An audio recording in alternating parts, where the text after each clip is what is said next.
Hello students, once again you are most welcome in my class. बच्चों, आज कक्षा 11 के छात्रों के लिए मैं पढ़ा रहा हूं आरोपित बल के साथ घर्षण बल के विचरण का ग्राफीय निरूपण।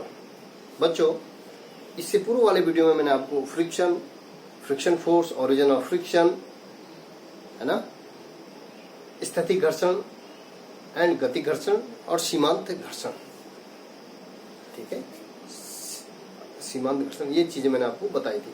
बच्चों, आज मैं आपको बता रहा हूं जो टॉपिक है हमारा आरोपित बल के साथ घर्षण बल के विचरण का ग्राफीय निरूपण। देखिए, जब हम अप्लाइड फोर्स आरोपित करते हैं, ठीक है, जब हम फोर्स आरोपित करते हैं तो इस तरीके से हमारा जो ग्राफ बनेगा, ठीक है, आरोपित बल के साथ घर्षण बल के विचरण का ग्राफीय। देखिए, जैसे हम, ये हो गया हमारा आरोपित बल, जो अप्लाइड फोर्स है इसको हम एक्स अक्ष में ले रहे हैं, ठीक है, और ये जो हमने कार्तीय तल बनाया, एक्स और वाई अक्ष में कार्तीय तल बनाया। बच्चों, इसको हम दिखा रहे हैं घर्षण बल।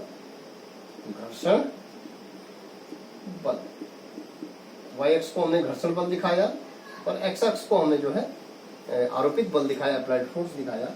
अब क्या होता है कि जैसे बल बढ़ा, आरोपित बल मीन्स जैसे स्थैतिक घर्षण हमारा होता है, कि हमने कहा स्थैतिक घर्षण मीन्स जब कोई वस्तु जो है, जब किसी वस्तु पर हम क्या करते हैं, बल लगाते हैं, तो जब एक वस्तु दूसरी वस्तु की सतह पर क्या होती है, विरामावस्था में होती है, और हम उस पर अप्लाइड फोर्स कर रहे हैं, लेकिन वस्तु क्या है, विरामावस्था में ही है। तो ये कंडीशन है, माना हमारी ओ ए वाली कंडीशन है, ठीक है।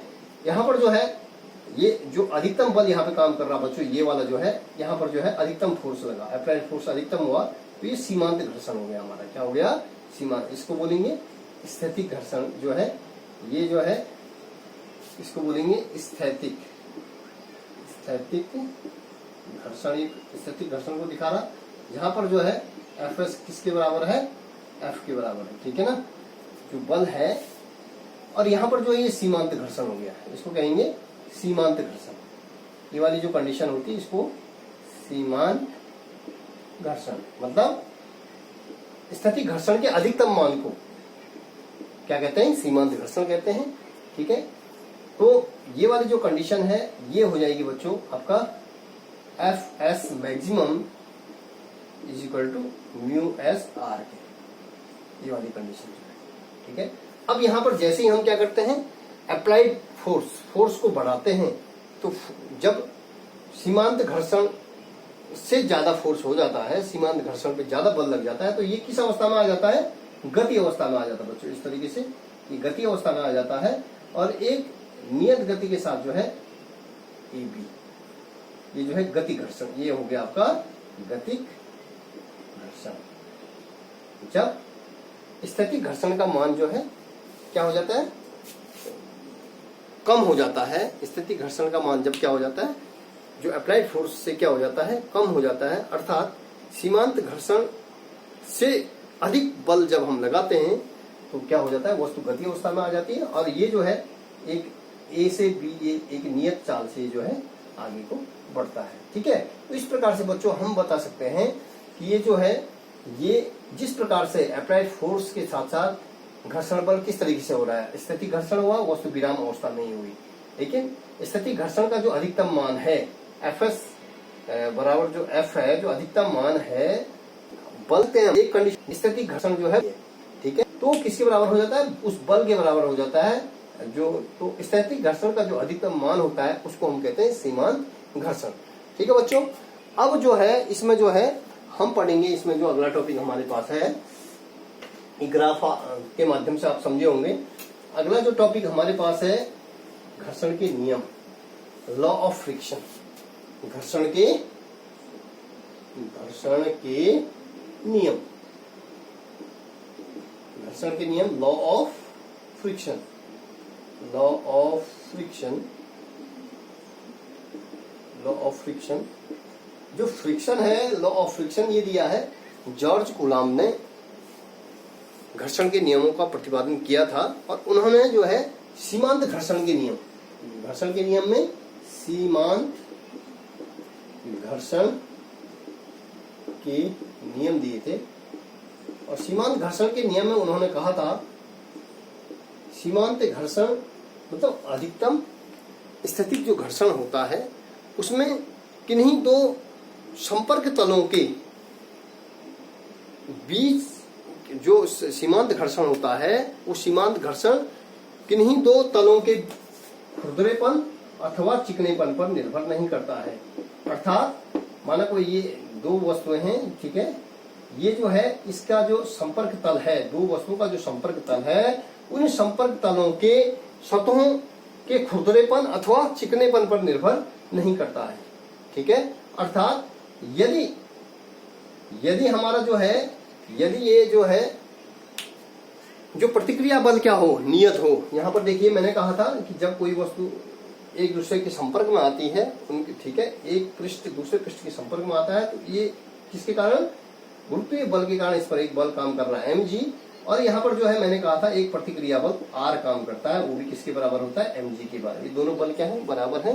तो यदि प्रतिक्रिया बल नियत है, तो जो है यदि प्रतिक्रिया बल नियत है, तो जो सीमांत घर्षण होता है वो किस पर, उसके खुरदरे पृष्ठ का क्षेत्रफल पर, ठीक है, निर्भर नहीं करता है, ठीक है।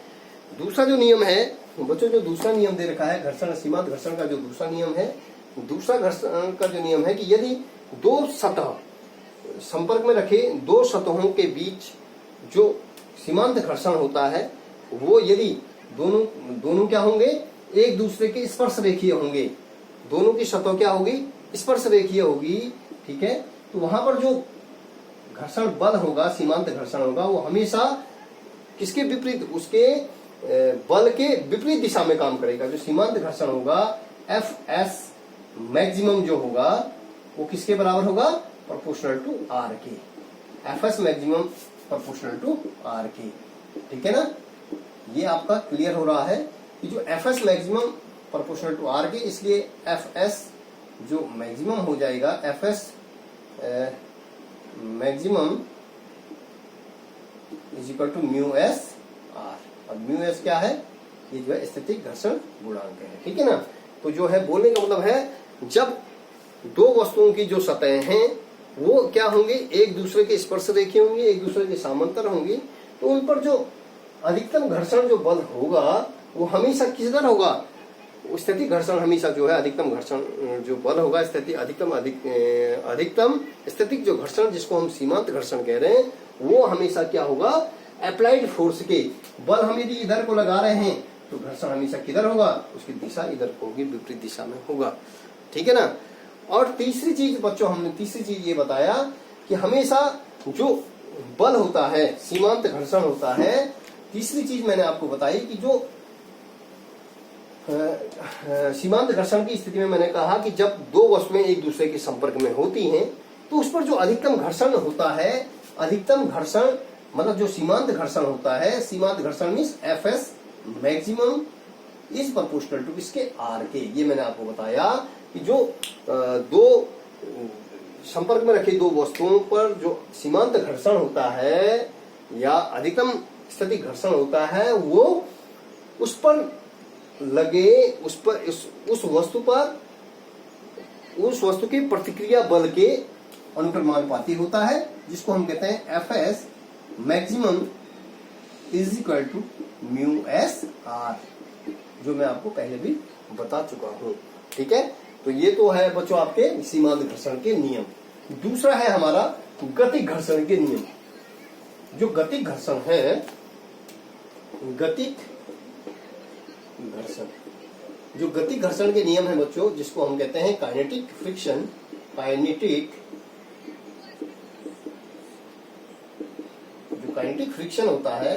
और काइनेटिक फ्रिक्शन किन्हीं दो शुष्क अथवा अस्नेहिल, मतलब जो ड्राई एंड अनलुब्रिकेंट जो सतह होती हैं, वो जो है किस पे, गतिक जो घर्षण है वो उसके क्षेत्रफल पर निर्भर नहीं करता है। किन्हीं दो वस्तुओं के जो संपर्क तल होते हैं, चाहे वो ड्राई हो चाहे वो अनलुब्रिकेंट हो, ठीक है, अस्नेहिल हो, उनके क्षेत्रफल पर निर्भर नहीं करता है। और अर्थात कि जब कोई वस्तु ये है, एक वस्तु ये है, यहाँ पर हमने कोई वस्तु रखी है, तो इसका जो पृष्ठ है, इसका जो अनलुब्रिकेंट एरिया है, जो खुरदुरा पृष्ठ है इसका, और दूसरा वस्तु का जो खुरदुरा पृष्ठ है, ये जो है इसका जो ड्राई सूखा हुआ भाग है, ठीक है, या अनलुब्रिकेंट जो भाग है वो किस पर निर्भर नहीं करता है, इसके क्षेत्रफल पर निर्भर नहीं करता है कि क्षेत्रफल कैसा हो, दोनों पृष्ठों का क्षेत्रफल किस प्रकार का है उस पर निर्भर नहीं करता है, ठीक है। दूसरा जो है यदि एक वस्तु दूसरे वस्तु के पृष्ठ पर क्या कर रही है, बल के सहारे गति कर रही है, तो हमेशा जो गति घर्षण होगा वो क्या होगा, विपरीत दिशा में होगा। गति F के क्या होगा, जो गति घर्षण होगा, जो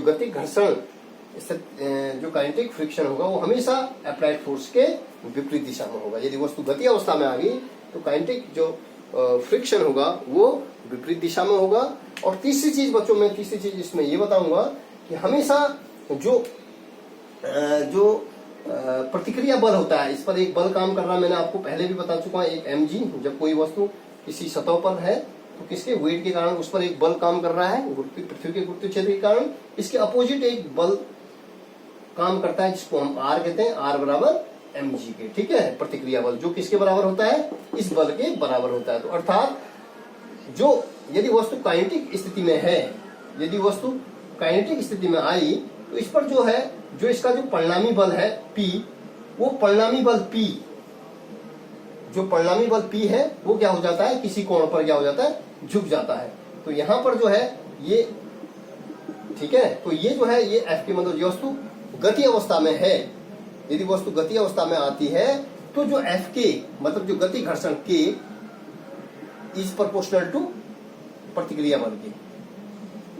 गति घर्षण किसके अनुप्रमाणभाजी होगा, प्रतिक्रिया बल के। तो इसलिए F के बराबर हो जाएगा, F के बराबर म्यू के क्या है, गति घर्षण गुणांक इंटू R के, ठीक है बच्चों। तो इसमें जो है जो म्यू के होता है ये गति घर्षण गुणांक होता है। अब इसमें जो है ये हमारे जो है जॉर्ज कूलॉम के द्वारा घर्षण के दिए गए नियम है, ठीक है बच्चों। अगला जो है बच्चों हमारे पास जो टॉपिक आएगा वो टॉपिक हमारे पास है कोफिशिएंट ऑफ घर्षण गुणांक, मतलब coefficient of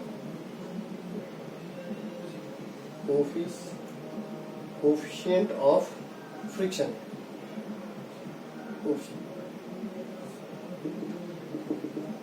coefficient of friction मतलब घर्षण गुणांक,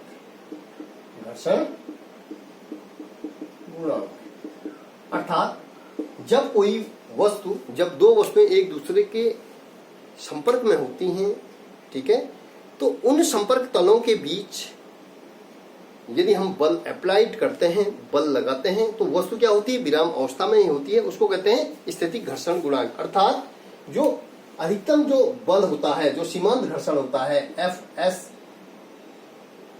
एफ मैक्सिमम जो होगा वो किसके अनुप्रमाणुपाती होगा, R के प्रतिक्रिया बल के। सीमांत घर्षण इज प्रोपोर्शनल टू प्रतिक्रिया बल, ठीक है। तो यहां पे हो जाएगा F maximum is equal to mu S R। और म्यू एस क्या है, स्थैतिक घर्षण गुणांक। म्यू एस क्या है, स्थैतिक घर्षण गुणांक। और म्यू एस बराबर हो जाएगा सीमांत घर्षण जिसको अथवा अधिकतम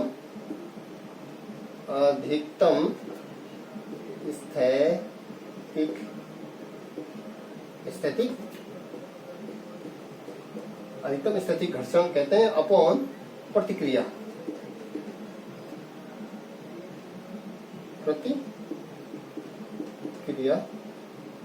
बल, ठीक है। तो बच्चों यहाँ पर जो है ये क्या होती है, बीमाहीन होती है। ये भी जो है घर्षण बल है, सीमांत घर्षण बोलते प्रतिक्रिया, ठीक है। तो जो प्रतिक्रिया बल है ये दोनों क्या होते हैं, ये घर्षण बल है, ये विमाहीन होते हैं। म्यू एस क्या है? विमाहीन राशि, विमाहीन राशि, ठीक है। इसी प्रकार हमारे पास जो अगला जो टॉपिक है वो है कोफिशिएंट ऑफ फ्रिक्शन में हमारा जो है स्थितिक घर्षण, कोफिशिएंट ऑफ फ्रिक्शन में हमने स्थितिक घर्षण गुणांक बोला।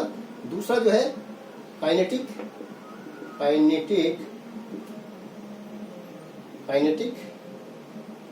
Coefficient of kinetic coefficient of kinetic coefficient of kinetic friction, coefficient of kinetic friction. अर्थात ये हो जाएगा बच्चों, हमने कहा कि जब कोई वस्तु सीमांत घर्षण मतलब स्थैतिक घर्षण से कम, जब बल क्या हो स्थैतिक सीमांत घर्षण का मान क्या हो जाता है? कम हो जाता है। जब सीमांत घर्षण मतलब स्थैतिक घर्षण का मान क्या हो जाता है? कम हो जाता है, अधिकतम स्थैतिक घर्षण का मान कम हो जाता है, तो वस्तु क्या हो जाती है? गति अवस्था में आ जाती है। अर्थात जो एफ के इज प्रोपोर्शनल टू किसके? प्रतिक्रिया बल के। तो यहाँ पर बच्चों हमारा जो होगा वो एफ के बराबर हो जाएगा, एफ के बराबर म्यू के इंटू आर, और म्यू के क्या है? म्यू के ही क्या है? गतिक घर्षण गुणांक है। और ये भी क्या है? एक विमाहीन राशि है। एम के बराबर हो जाएगा एफ के गतिक घर्षण बटे प्रतिक्रिया, अभिलंबवत प्रतिक्रिया, अभिलंबवत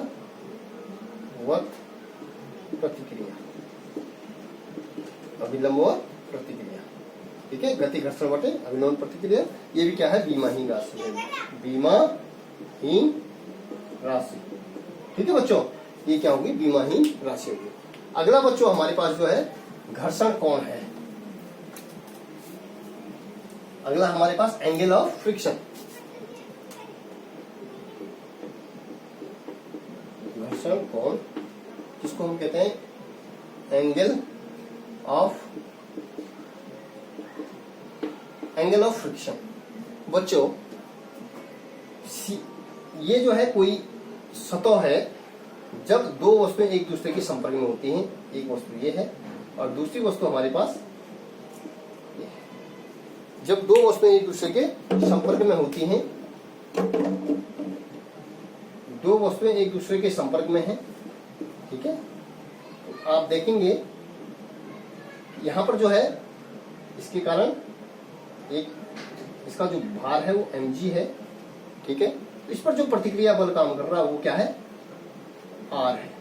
तो इसका जो r का जो परिणामी बल है, यदि हम इस पर अप्लाइड फोर्स लगाते हैं, ठीक है, तो बल अधिकतम बल काम कर रहा है, तो ये जो है इस स्थिति में किसी कोण के साथ, लैम्डा कोण के साथ ये जो है झुक जाता है, ठीक है। ये जो प्रतिक्रिया बल का जो परिणामी बल P है, ये जो है किसी एंगल के साथ क्या हो जाता है? झुक जाता है, लैम्डा, ठीक है।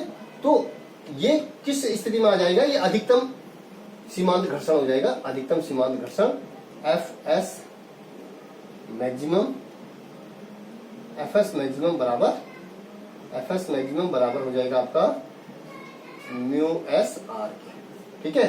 तो ये जो है बच्चों, ये वाली जो कंडीशन आ जाएगी, ये वाली जो कंडीशन हो जाएगी, ये हो जाएगी इस तरीके का। देखिए ये अधिकतम घर्षण गुणांक हो गया, जिससे जो है जो P है उसमें क्या हो गया? झुकाव आ गया। जब हमारा अप्लाइड फोर्स इस पर हुआ, इस पर हमने बल लगाया और बल बढ़ाया, तो क्या हो गया? वस्तु विराम अवस्था में ही है लेकिन चलने वाली है, विराम अवस्था में है लेकिन चलने ही वाली है। ये जैसे हम बल बढ़ाएंगे तो वस्तु गति अवस्था में आ जाएगी। सीमांत घर्षण का मान यदि हम बल का मान हम अधिक करेंगे तो वस्तु गति अवस्था में आ जाएगी, अर्थात एफएस मैक्सिमम का मान क्या हो जाएगा? कम हो जाएगा, ठीक है। तो बच्चों यहाँ पर जो है अब हम कर रहे हैं घर्षण कोण सीमांत घर्षण की अवस्था में। तो घर्षण कोण की जो डेफिनेशन होगी किस अवस्था में? सीमांत घर्षण की अवस्था में। सीमांत घर्षण की अवस्था में, सीमांत घर्षण की अवस्था में, सीमांत घर्षण की अवस्था में प्रतिक्रिया बल का परिणामी बल, प्रतिक्रिया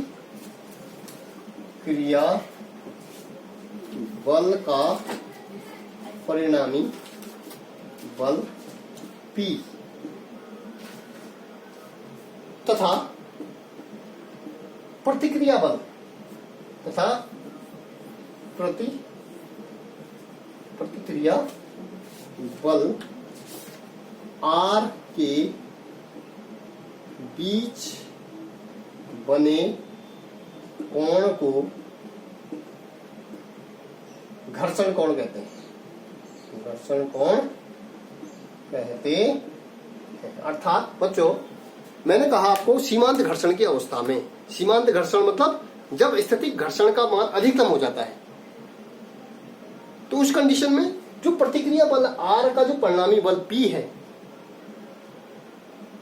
R का जो परिणामी है P तथा प्रतिक्रिया बल R के बीच बने कोण को, इस वाले कोण को हम कहते हैं घर्षण कोण। अब आप बच्चों देखिएगा, अब हम यदि tan लैम्डा की बात करते हैं, चूंकि हमारे पास ये आर्ध है और ये हमारा जो है ये भुजा बराबर इसके, ये सीमांत घर्षण है, अधिकतम सीमांत घर्षण है, ये भी क्या है, सीमांत घर्षण। तो tan लैम्डा त्रिभुज, इस वाले त्रिभुज में हम क्या लेते हैं, tan लैम्डा। इसको हम जो है, इसको मैंने P बोल दिया, इसको हमने जो है इसको बोल दिया, मानो सपोज यहाँ पे जो है इसमें लेंगे tan लैम्डा।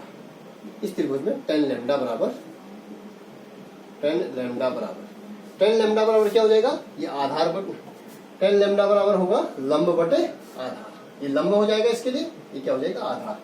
तो लंब क्या हो जाएगा हमारे पास, लंब हो जाएगा, लंब मीन्स Fs मैक्सिमम बटे, मतलब ठीक है, R, लंब बटे आधार, ये R प्रतिक्रिया, ये R क्या है, प्रतिक्रिया बल या अभिलंबवत प्रतिक्रिया बल। किसका, इस बल का, ये गुरुत्वीय बल जो जिसके कारण जो है वस्तु पृथ्वी पर टिकी है, इसका जो प्रतिक्रिया बल है R है, जो दोनों क्या है, दोनों क्या होते हैं, बराबर होते हैं। R बराबर भी mg, ये mg है, तो R बराबर क्या होगा, mg। ठीक है। अब यहाँ पे देखिए बच्चों, ये हो जाएगा सीमांत, Fs मैक्सिमम मीन्स सीमांत घर्षण, ठीक है, बटे अभिलंबवत प्रतिक्रिया। ठीक है। तो बच्चों अब यहां पे देखेंगे tan लैम्डा बराबर सीमांत घर्षण Fs मैक्सिमम को हम क्या लिख सकते हैं, चूंकि आप जानते हैं Fs मैक्सिमम, इसलिए Fs मैक्सिमम बराबर म्यू एस आर। ठीक है। तो यहां पे इसकी जगह पे हम क्या लिख सकते हैं, म्यू एस आर, मतलब जो स्थैतिक घर्षण गुणांक है म्यू एस आर बटे आर। ओके। तो इसलिए आर से आर क्या हो गया, कैंसिल हो गया। ठीक है। इसलिए tan लैम्डा बराबर म्यू एस, यही जो है बच्चों, इसलिए लैम्डा बराबर ये हो गया। और यदि लैम्डा बराबर, यदि हम घर्षण को निकालें, लैम्डा बराबर tan इनवर्स म्यू एस, स्थैतिक घर्षण। बच्चों ये हमारा जो है स्थैतिक घर्षण कोण आ गया, मतलब ये हमारा आ गया घर्षण कोण। समझ में आया। घर्षण कोण किससे कहते हैं, सीमांत घर्षण की अवस्था में, सीमांत घर्षण की अवस्था में प्रतिक्रिया बल का परिणामी बल P और प्रतिक्रिया बल के बीच बने कोण को, अभिलंब प्रतिक्रिया के बीच बने कोण को हम घर्षण कोण कहते हैं। अब चूंकि हमने जो कहा कि जब हम बल को बढ़ाते हैं तो स्थैतिक घर्षण मीन्स ये जो दोनों वस्तुओं का जो संपर्क तल है, यहाँ पर जो है अधिकतम बल काम कर रहा है, स्थैतिक घर्षण का मान अधिकतम हो जाता है। तो वस्तु विराम अवस्था में ही है, वस्तु चलने ही वाली है, चलने के लिए क्या है, प्रेरित है।